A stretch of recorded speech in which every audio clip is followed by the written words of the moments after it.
Hi అండి, అందరికీ నమస్కారం. మీకు తెలుసా శివపార్వతులకి కుమార్తె కూడా ఉంది అని? అవునండి, శివపార్వతులకి అశోక సుందరి అనే అందమైన కుమార్తె ఉందంట.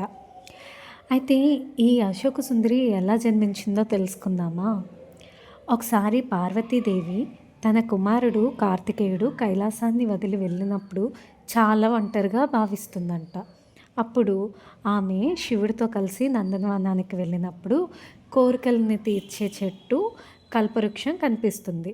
అయితే ఆమె తన ఒంటరితనాన్ని పోగొట్టుకోవడానికి ఒక కుమార్తె కావాలని పార్వతీదేవి కోరుకుంటుంది. అప్పుడు ఆ కల్పవృక్షం నుంచి జన్మించిందే ఈ అశోక సుందరి అన్నమాట.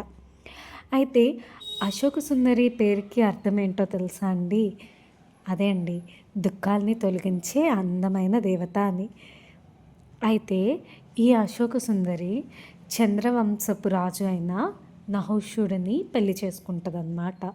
అయితే వీరికి యయాతి అనే కుమారుడు, ఇంకా 100 మంది కుమార్తెలు జన్మించారు.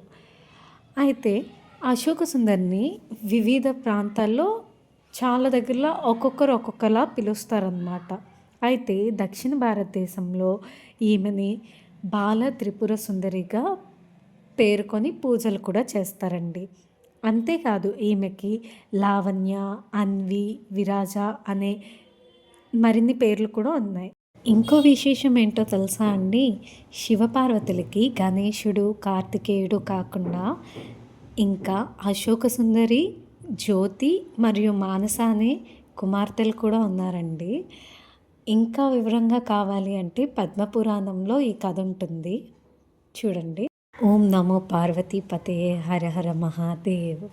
Thank you so much.